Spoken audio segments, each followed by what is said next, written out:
My name is Meghan Budinger. I'm the Director of Curatorial Operations at the George Wsahington Foundation, which basically means I'm the curator. I curate the historic Kenmore over on this side of the river, and then, of course, now the newly opened Washington House over at Ferry Farm on the opposite side of the river. So we've been very busy people lately, and I'm very glad to be here tonight to round out the series of lectures that we've been doing over the last few weeks about topics related to Kenmore. As you know, last fall we did a series of 3 lectures on topics related to Ferry Farm. This year we're focusing on Kenmore, and I'm here tonight to talk about Kenmore's collection, and more specifically, how Kenmore's collection came to be in all of its interesting long history. Excuse me, and I'm probably going to have to take some sips of water as we go along. I don't know about you all, but the allergy season has hit hard. So I'm going to be discussing objects that are in the collection, and I'm going to be using them more as ways to illustrate the history, the changes in collecting both in the country and specifically at Kenmore, because Kenmore has been collecting now for almost 100 years. And so in that time, we have done just about all the trends, seen all the things, tried all the new ways of doing things, and it's a good example of the way the rest of the museum collecting community does things as well. So that's my photo of the traditional view of a curator there on the screen. We don't actually look like that anymore, nor do we see any groups like that anymore.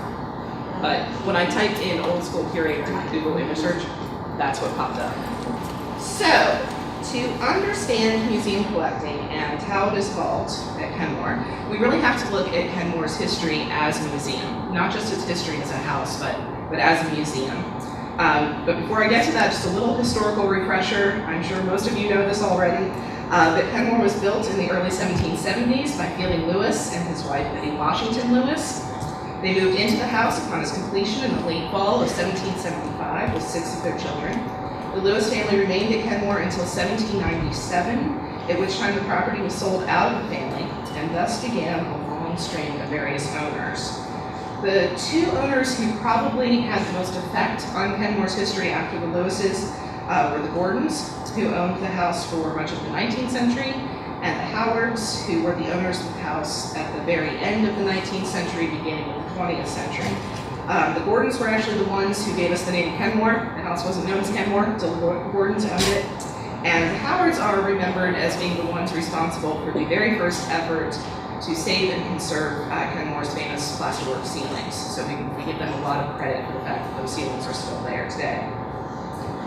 Despite a series of owners who truly loved and cared for the house for many years, by the time we reached the 1920s, Kenmore had fallen into rough shape.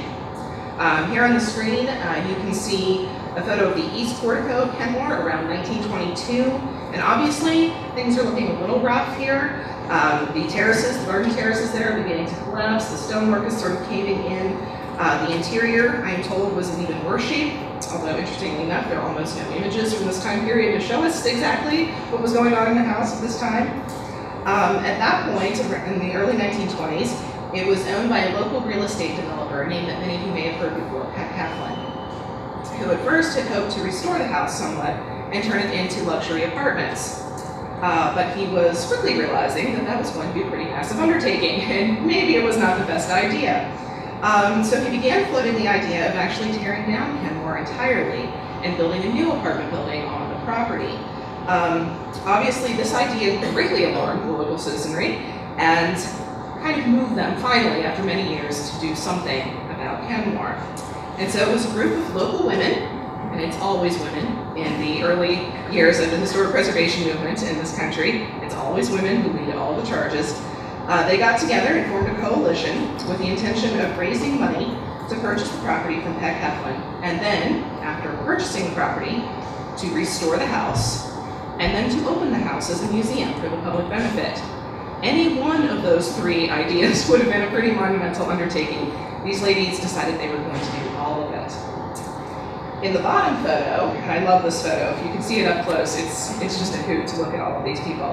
In the bottom photo, you can see that very first group of women who eventually formed the Kenmore Association, sitting on the lawn in front of the house in 1923. And that is actually Kenmore in the background. You can see on the left-hand side of the photograph the hyphen that was added to the house to connect it to a kitchen building.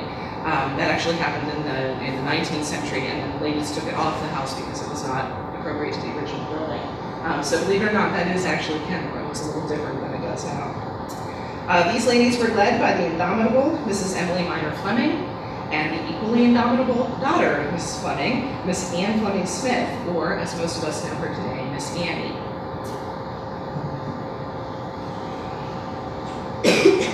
And after a letter writing campaign of epic proportions, the hosting of countless fundraising events, and the twisting of many prominent arms, including that of Peck Heflin, actually, he also made a donation to the cause, the Kenmore Association was able to achieve their goal, and Kenmore was saved from demolition and dedicated as a national shrine in 1925. Here you can see Mrs. Fleming. She's the one in the center holding the flowers, and Mrs. Smith is standing just behind her with a group of dignitaries in the Kenmore dining room. And on the bottom, you can see a panoramic view of the Kenmore lawn, absolutely filled to capacity, for the dedication ceremony on May 9th, 1925. As you can see, this was a huge event for all of Fredericksburg and really the entire state of Virginia. Just about everybody turned out for this. So that was a huge whirlwind in just a few years for the ladies to raise this money and to save Kenmore. But it kind of begs the question, why is all of that story important to what I'm talking about tonight? Well, saving Kenmore, that was just the first step. Now they had to restore a house, and even bigger than that, they had to furnish a house. And some might say that the saving of the house, the initial money to buy it, was actually the easy process, because the rest of it would go on for years and years. Excuse me. Because of that long series of owners that I mentioned between the Lewises and the period when the Kenmore Association purchased the house, they were starting from scratch. Nothing of the original Lewis furnishings still existed. They'd been scattered to the wind. A few family members had a few pieces here and there, but by and large, they were literally starting from ground zero. They had nothing. Here we see Mrs. Fleming with the cane this time in the center of the picture, standing next to one of the ladies who would spearhead the creation of Kenmore's collection in that first effort to furnish the house. That's Louise DuPont Crowninshield. Being a DuPont, Mrs. Crowninshield was already well-versed in the world of antiques collecting at the time, and she was a huge asset to the Kenmore Association in those early years. But historic house museums were still very much in their infancy in this time period, and the methods and procedures for researching what should be in them were still very much taking shape. So Mrs. Crowninshield and her compatriots did not have a lot to go on. They didn't have a lot of help. In those days, house museum collections pretty much came from three basic areas, and Kenmore's collection is a great illustration of these three avenues. So that's kind of what I'm going to be talking about here. Here, in this photograph, we see what we now know as Kenmore's dining room. At the time, they referred to it as the Great Hall. I'm not honestly sure why they referred to it as the Great Hall. This does not show up on any documents or any documentation anywhere, but that is the name that they gave it at the time. So this is probably about 1945 we're looking at. And this room very well represents the first area of museum collecting that I'm going to talk about, and that is scavenging. Although, admittedly, in this case, this is very high-end scavenging, but it's still scavenging. So the furnishings we see here in this photograph are pieces that Mrs. Crowninshield and many other donors to the Kenmore project had located themselves at the most well-known, most upper-crust, most posh antique stores and galleries throughout New York and Philadelphia. And in some cases, they even scavenged these pieces from other museums as well, as we will hear in a moment. They are very fine examples of New England antiquities from the sort of pan-colonial period and even a little bit beyond. What we're seeing here in this photograph are pieces from the 1740s through maybe the 1820s. So there's quite a wide range here in this picture. And similarly, in this picture, this is the room that we now know as Feely Lewis's office at Kenmore. The small rooms are located in the southwest corner of the main floor. Here we see again another very elaborate bookcase on desk, which is a Philadelphia piece, a New England corner chair, etc., etc. So the ladies were collecting the best examples of high-end antiques and really making Kenmore a showplace for all of these exquisite pieces. Now, this is where it gets a little interesting. So Mrs. Crownshield's connections in New York actually garnered another source for scavenging for the museum, the Metropolitan Museum of Art. In 1931, the Met agreed to put a number of pieces of furniture on loan to the Kenmore Association. And many years later, in 1968, they finally sold those pieces to the Kenmore Association. So those pieces were on display in the house for a long time. I'm highlighting in particular this chaise or couch or sofa, depending on what you want to call it here in particular, because it has an interesting history. It's actually still in the collection today and sort of exemplifies the story of the Met collections that ended up in Kenmore. So we go back to 1909 when the Met is a very well-known, very famous museum all over the world. But believe it or not, at this point in its history, it did not own a single piece of American furniture, which is rather hard to believe today because, as we know, the Met really has one of the world's greatest collections of American furniture, but it had not happened at the turn of the 20th century yet. To sort of rectify this major gap in their collection, several major donors stepped forward and began purchasing entire private collections of American decorative arts. And by the 1920s, the American Wing was born. And the American Wing, for those of you who have not had a chance to see it, is this place you may have heard about where they've literally removed famous rooms from historic houses around the country and reassembled them there in the galleries and furnished them with period pieces. It's really quite remarkable. Perhaps not the way we would do it in the current historic preservation world, but nevertheless, the rooms have survived, so I guess that's one good thing. But it's a very well-known collection. One of the founding private collections of the American Wing was that of H.E. Bowles and his cousin George Palmer. So they literally traveled, the story of these two guys cracks me up. So these two guys traveled literally all over the New England countryside, basically incognito, in disguise, driving a horse-drawn wagon and wearing shabby clothes to kind of hide their wealth, and then just sweet-talk their way into these countryside homes all over Connecticut and Rhode Island, and then sweet-talk the antiques out of the houses and into the wagon. And that's how they amassed their collection. And it just kind of cracks me up. This is how it was done back in the day. And I sort of had this great image in my mind of Bowles and Palmer sitting in this wagon, wearing their patched clothes with this huge pile of American antiques sitting in the back of it. This chaise, or this sofa, whatever you want to call it, is one of the Bowles-Palmer pieces that they gave to the Met in the 1920s, specifically for use in the American Wing. So that meant it was a really important piece for the Met. It was an extremely important piece for the Kenmore Association. This was a real coup for us to get this. How exactly the ladies of the Kenmore Association talked the Met into giving this piece to us, along with the other 20 pieces that they donated, still a bit of a mystery. I have no idea how they succeeded in doing this, but it certainly speaks to their skill, and certainly speaks to their dedication to furnishing Kenmore as well. Now, unfortunately, we now know that a New England chaise is probably not a likely addition to the Kenmore furnishings that Fielding and Betty Lewis would have had at the time. So it is no longer on display, although it remains in the collection. Research on its history continues. Bowles and Palmer were much more concerned with the thrill of the hunt, perhaps than they were in the documenting of their sources and locations for their finds. And so unfortunately, we don't actually know where in New England this piece came from. So that is an avenue of research that we're still working on. Another sort of side note to this piece is that you notice in the picture, here in this picture, it's shown with upholstery that appears to be embroidered crewelwork on the back of the cushion.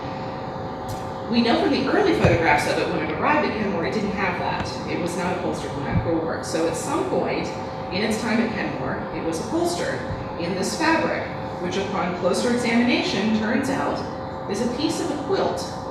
And that quilt dates from roughly the 1730s and is probably from France. There is a story there. I don't know what the story is yet, but one day we will figure it out. So there is still lots more to be done on this little chaise, which is currently in storage at Kenmore.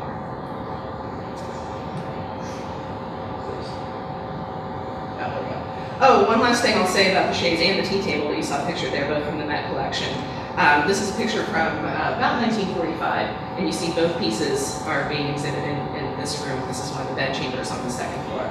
The chaise, unupholstered, is sitting there on the right-hand side of the picture, and the little tea table is next to the Windsor chair.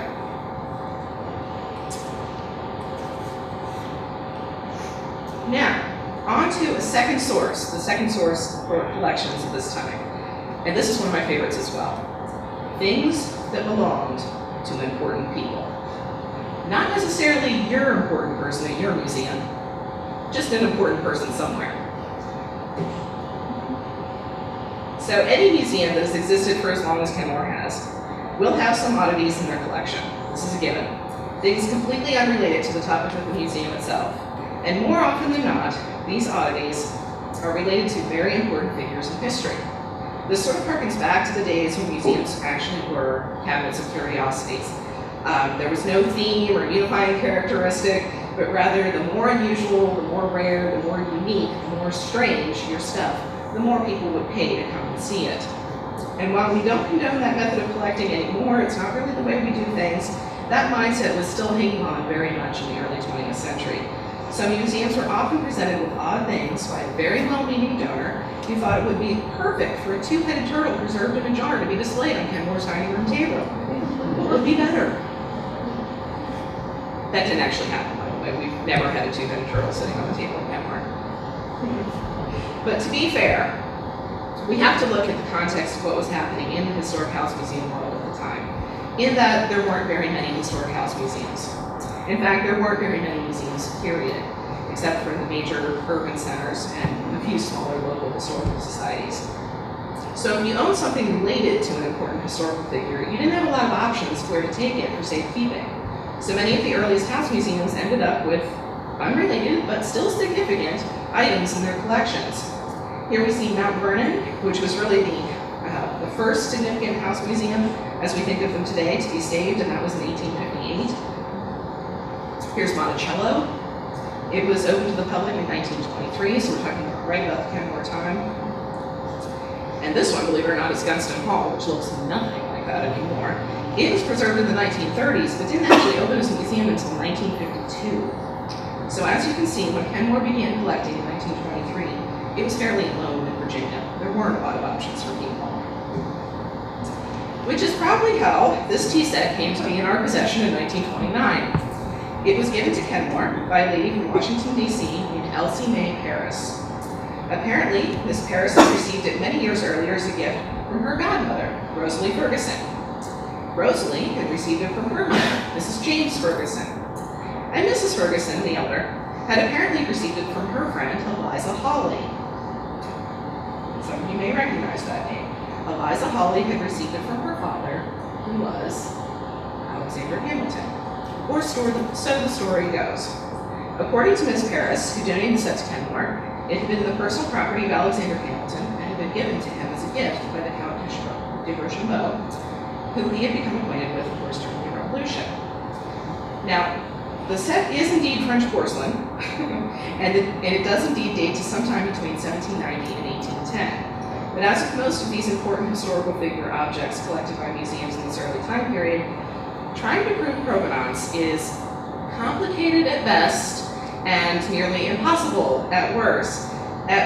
So, unless a letter or note surfaces in which Hamilton states directly that he received a tea set from Rochambeau and then gave it to his daughter, we'll probably never know for sure. However, it has become a popular and much loved item in the Kenmore collection, as evidenced by this photo of Miss Annie and her mother using the tea service on the lawn of Kenmore at a fundraising event. So yes, if you look closely, those are actually the tea pieces that you see in the large photograph on the left sitting there on the table. Another piece in the collection representing an important person, unrelated to Kenmore, is this corner chair. It was presented to the Kenmore Association by Virginia Smoot of Alexandria in 1928 and came with her firm belief that the chair had once belonged to Patrick Henry at Scotchtown. Unfortunately, once again, there is very little provenance information to go on to verify this claim. The chair itself probably dates to the 1770s and has most of the characteristics that indicate it was indeed made in Southeast Virginia. So at the very least, it comes from the right part of the country at the right time. Again, more research needed. And then this slide I put in here because normally if you work at almost any other house museum, eventually you will get something brought to you that somebody claims belonged to George Washington. Now, when you work at a museum that is actually related to George Washington and his family, it happens daily. We get hundreds of things all of the time that people are sure belong to George Washington or to some member of his family. These are just 3 of the possible ones that we have in the collection. In the upper left corner is a sideboard table that was given to us by a descendant of the Washington family with a claim that had been used by Mary Washington at the Mary Washington house. It's a little late for the Mary Washington house, so it's possible it was in the house but not during Mary's occupation of the house. That's a possibility. The clock that you see there, the grandfather clock, again came to us with the attribution that it had been used by Mary Washington at the Mary Washington house. Now this one, I really hope that it's Mary's because it's a lovely clock. It's a beautiful clock. It's actually a wooden Virginia case with English clockworks on the inside. It dates from a great time period. It's in fantastic shape. It still chimes. Well, not at the moment, but it will next week. And we have a little bit.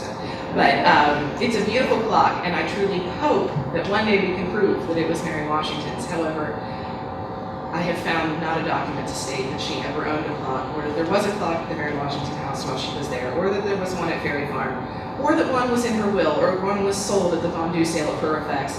Nothing. I got nothing. But we love this clock anyway, and this is on display in our gallery, so if you ever want to come in here, you can.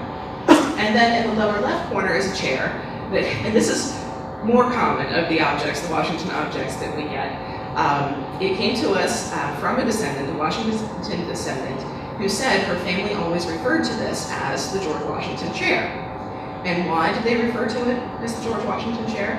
Because when he came to visit the family back in the day, this is the chair he sat on. He always sat on this chair. There is no way I can verify that. Unless there is a document somewhere where George Washington drew a picture of the chair and pointed at it and said, "That's the chair I always sat on," there's really no way to verify that. But again, this is a beautiful chair, and I hope someday I can figure out how to prove it. But it's a gorgeous piece. It's actually one that we are considering having reproductions made to go in the Kenmore drawing room. So we are still on the hunt for a set of 10 chairs for the drawing room. So it's a piece that will have a life with us at Kenmore, even if I can't prove where it came from. It was actually rather unusual in those early days of collecting for Kenmore to acquire furniture that had actually been made in Virginia, surprisingly enough. Although we now know that probably most of the Lewis household furnishings were in fact locally made, or at least made somewhere in the Virginia area. For that reason, some of our current Virginia-made stars that are on display in the house were actually acquired somewhat accidentally through our 3rd avenue for collections to come to Kenmore, something I like to call the kindness of strangers. Then, just as now, locals often look to their neighborhood museum as an excellent place to donate their family keepsakes and heirlooms.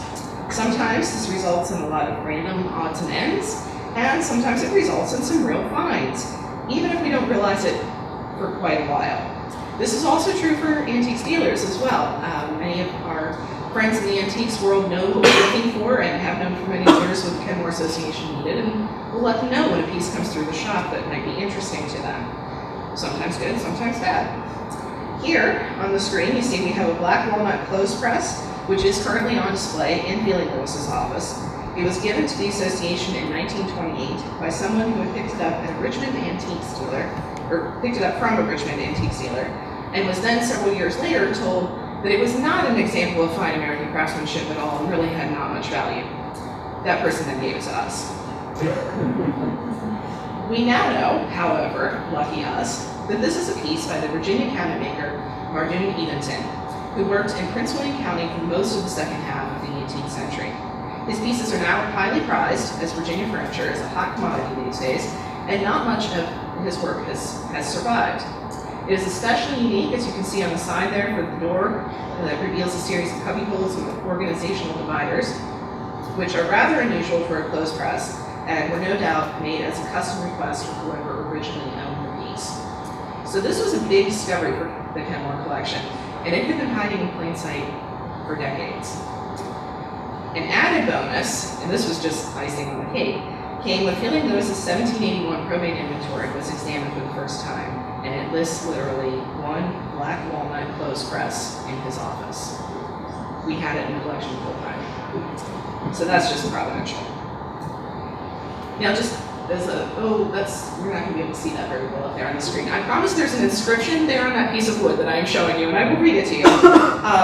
This last image is of the interior of the right front door of that clothes press. And this is just sort of an interesting side note that was discovered during conservation. It's faint, but in the right light, you can see someone has inscribed some notations there. Specifically, 12 hash marks, and the words 12 Hanks sent to Mr. Smith, 1771. Now in this particular case, Hanks is probably a reference to silk. So in the 18th century, silk threads and silk fabric were often twisted into these sort of hard knots and sold in bundles, and those bundles were called Hanks. So this inscription might indicate that the piece belonged to a shopkeeper, which may explain the organizational cubby holes on the side of it as well. In any case, more research will be needed to determine who exactly Mr. Smith was in 1771, which I'm sure would be incredibly easy because hardly anybody was named Smith in 1771. Similarly, we have this bookcase on desk, which is also currently on display in Feeling Lewis's office. It too has some inscriptions on it that may lead to more information about its provenance someday. You can see them there. At the moment, we know that it's a Virginia-made piece and may actually have been a product of the Anthony Hay shop in Williamsburg around 1760. Kenmore acquired it after a dealer contacted the association in the 1980s. For many years, it was relegated basically to second-class status in the collection because Kenmore was already home to not one but two very elaborate New England bookcase on desks that were collected in the 1920s. You saw them in those earlier photographs. In fact, this core piece was almost the accession from the collection before understanding what the Lewis family furnishings may look like really began to change. Although this piece is far simpler than its New England neighbors and much less imposing, it's actually much rarer and more in keeping with what Feeling Lewis might have had in his office. And in this last image, you can see writing on several of the drawer fronts, pen and ink markings indicating that each of the drawers, what each of the drawers was intended to store. Once upon a time, such damage to a piece would have dropped its value automatically to collectors and museums alike. Today, these are seen as vital clues to us in the museum world and are just as valuable as original hardware and glass are. In this case, the writing on the drawers says Bond Accounts on two of the drawers, and on a third, not pictured here, J.W. Rice. Research has shown that there was actually a dry goods store in Greenville and Southampton counties in the 19th century owned by J.W. Rice and Sons. So the desk probably belonged to him at one time and was used in the back room of the store. So while that doesn't tell us who exactly originally owned the piece in the 18th century, it gives us a nice chunk of the piece's history that just came from little pen and ink writing in drawers. And, oh yeah, I took out my last slide because I wanted to leave time for questions and answers. So, in closing, I will just say that museum collections are always evolving and always changing. You never know what you're going to get when you look in the closets and the attics, and you never want to draw a hard and fast line about what they would have done back then, because we're always learning new stuff. So there you have it, the Kenmore dining room today, far cry from what it was back in 1923, and it will probably change again in another 100 years, and that's perfectly okay. So I will leave it there. Thank you.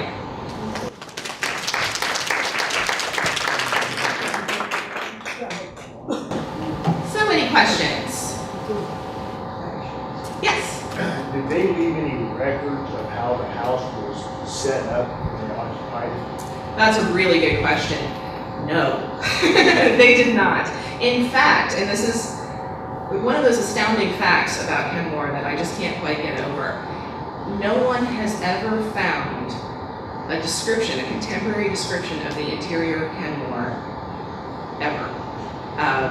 We talk about how amazing the plasterwork ceilings are, how opulent the house must have seemed to people at the time. It seems really odd that no visitor to that house was ever moved to put pen to paper and write to a friend or a relative and say, "You're not going to believe this house I saw today." Nothing. We have not come across anything like that. And so our best guess as to how the furniture is actually arranged in the house, more often than not, is a guess, but in some cases is based a lot on the information that we gleaned from our 10-year-long restoration of the house. Wear patterns and walls and floors, and the direction in which doors open into a room, and how fireplaces, how we know they used to keep in fireplaces and directed it towards parts of the room, that sort of thing. So there's a little bit of guess, and there's a little bit of science in there too, but no written descriptions at all. Yes? Are there any houses with a similar floor plan or layout that you would have known how they used the room? That's also a good question, yes. So Kenmore is actually a fairly standard Georgian floor plan house. It's the interior finishes that really make it amazing. But as far as Georgian houses of the time period, it's pretty standard. It's got that central hallway, 4 symmetrical rooms, 2 on each side. The second floor is basically a mirror image. So luckily, yes, there were a lot of period, especially Virginia houses, that during our restoration we could go and look at. Most of those houses, though, suffer from the same issues that Kenmore does too. There's oftentimes a long gap between the original owners of the house and its current state. And so just because the rooms are being used a certain way now doesn't often indicate how they were used then. In fact, at Kenmore, the rooms, the way we have them labeled now, the dining room, the master bedchamber, the parlor, the small room on the main floor, those come directly from the probate inventory in 1781, because we were lucky enough to have an inventory that actually listed the names of the rooms.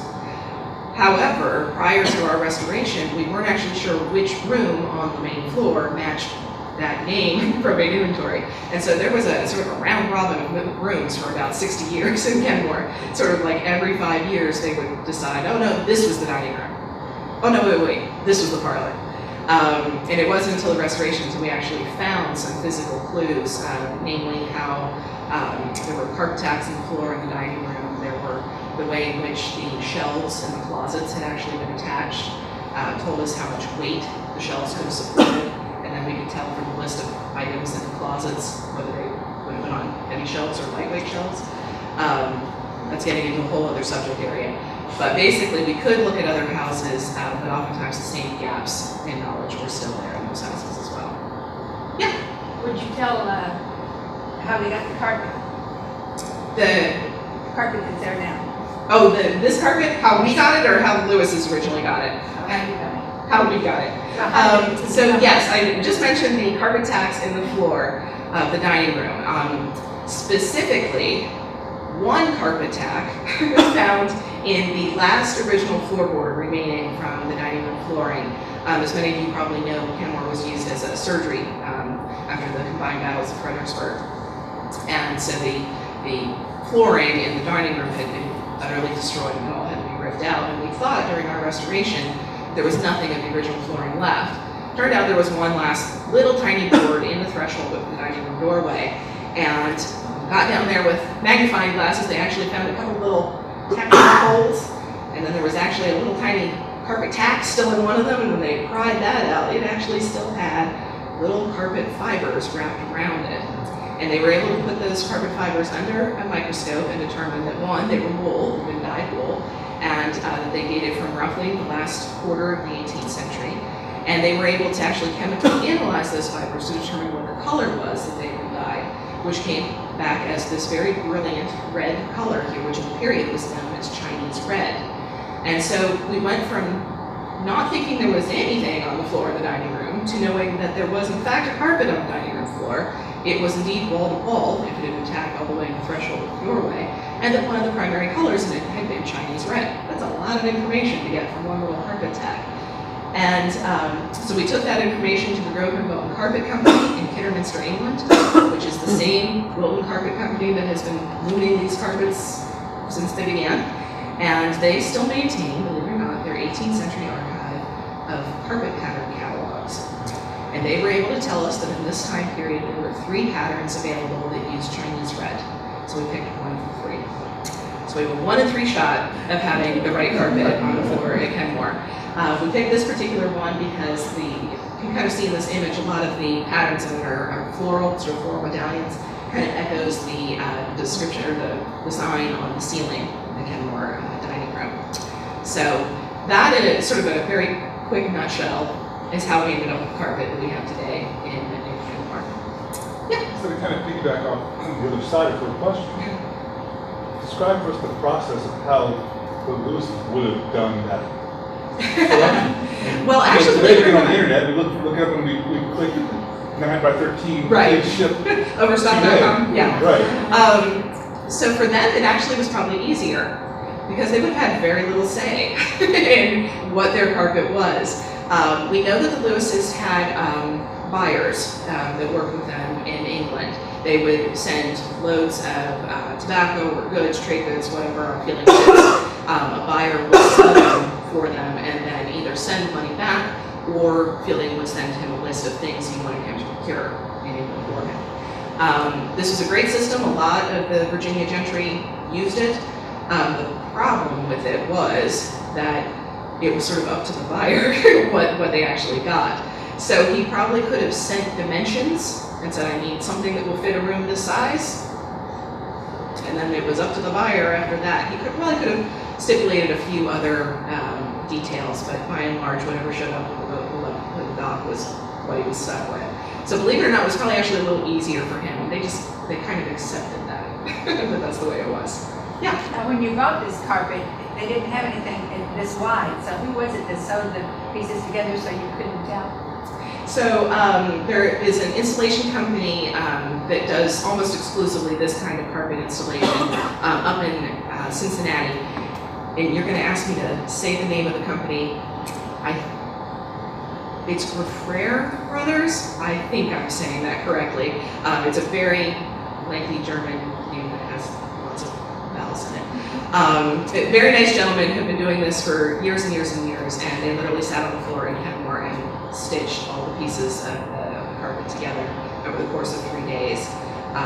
It was pretty amazing to watch it. What's that? Oh yes, and that you can. It's sort of hidden by a lot of the furniture in the room, but there's also a very elaborate border that also had to be stitched around the entire perimeter of the room. I believe on our website there is still a time-lapse video of the entire installation process, which admittedly after a few minutes watching somebody stitch together carpeting does get a little slow.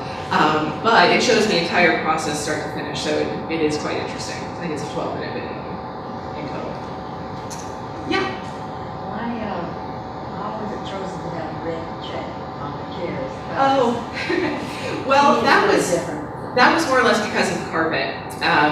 We knew that most likely the slipcovers in the dining room were check. That was sort of the most common slipcover for a room in which food was consumed. And we determined that sort of through statistical analysis of newspaper advertisements, probate inventories of wills, that sort of thing. Check was only available in a limited number of colors at the time, red being one of them. And since we at this point knew that we had red in the carpet on the floor, we went with red. But beyond that, it's conjecture. We don't have a document or anything like that that says this is what they have on their slipcovers. What is the total dollar that's been invested in Kenmore? I have absolutely no idea. That would be really hard to calculate, especially if we're talking about going back to that early period. I'll tell you this is a hard number for you. The amount of money that the ladies raised to purchase Kenmore from Kaplan was $31,000. So there you go. But after that, God only knows. it would be very hard to calculate that. When did it open for tours? When did it open for tours? Actually, in 1925. Well, they'd already been sort of informally giving tours ever since they purchased the property, but it was empty, essentially, and it was in pretty bad shape. So they were sort of like construction tours, very similar to what we did during our restoration a few years back. But it was very informal. They began a true program of tours and interpretation with tour guides in 1925 after the dedication of the property. Anything else? Yeah. Your slide shows no art on the walls. Is there reason to suppose that's the case? There are several reasons to suppose that is the case. One, the probate inventory mentions no artwork anywhere in the house except for in the parlor and in the drawing room. I didn't include a slide in the drawing room today. The probate inventory mentions specifically 12 framed prints being in the parlor, and then during our restoration, we actually found physical evidence for quite a bit more artwork in there as well, namely big iron metal picture hangers that were still driven into the walls. Because they mention it in the drawing room and don't mention it anywhere else, we know it's not that they were just skipping the artwork, it's that it was only in one room. And then truly during the restoration, we looked, they did a tack mark survey of the entire house. Floors, walls, everything. Super glad I wasn't in charge of that. And they did not find anything from that time period in any of the other rooms. The dining room in particular, the most common question is why are there not paintings hung inside those plaster picture frames on the walls? They're even called picture frames. It kind of sounds like maybe something's supposed to be there. You do see that in other homes. It's not necessarily the actual intention of those picture frames. The decorative plaster in Kenmore was meant to be its own art in and of itself. And so just the frames alone would have been impressive enough without then adding artwork to it. So there are several different reasons, but yes, we believe there was nothing on the walls in the dining room. Ooh. Ooh, that's a tough one. Probably the master bedchamber on the main floor. It was sort of for several reasons. One being it was the very first room we completed during the refurnishing process, so it was sort of victory. We got one done. So it sort of has sentimental reasons, but also it's probably the most personal room in the house. It's the only room where we have pieces that actually belonged to Betty and Fielding on display. And we have 7 pieces in total that belong to them. And that's the room where they're all displayed, with the exception of their portraits, which are in the parlor. And so it has a more personal feel to it. There are little things sitting around, earrings and pocketbooks. And you just sort of have a very good sense of people living there. So I think that's probably why it would be my favorite, although it's a tough call. It's a really tough call. Yes, ma'am? What are those 7 pieces? Okay, let's see. The bedstead, the desk, the writing desk, the the needlework pocketbook, the earrings, the snuff box, the traveling trunk, and the tea caddy. There we go. 7. And then the 2 portraits, which of course were theirs as well, that hang in the parlor. Anything else? This house was used as a hospital room in the Civil War. Was that for Confederates? Pre-Union. It was after the Battle of Fredericksburg, so the Union Army sort of retreated back there after, and my Civil War history isn't fabulous. I'm looking at Ryan, hoping maybe he'll jump in and help me. After Wilderness? Okay, yes, after Wilderness. So it was the Union Army that used it. Was the slave quarters of that property, were they behind the house, like towards Mary's house, or were they on like all these things in front of it? That's a really great question. It's one I wish we had the answer to. So you all know how Kenmore is situated in the neighborhood. There's about slightly less than 1 city block of the original property left, but still is within the Kenmore grounds walls. Most likely the slave quarter for the property was well beyond what's left of the property now, which means it's under somebody's house, it's under a street, it's in somebody's basement, and probably we're never going to be able to find it. We have not found it thus far on the area that we own and have done archaeological excavations on. Like I said, there's no descriptions of the interior from the contemporary period. There's almost nothing in the layout of the property as well. We know roughly where the outbuildings were due to a couple of later insurance documents, some archaeological remains that we found, but none of them aligned with the slave quarter.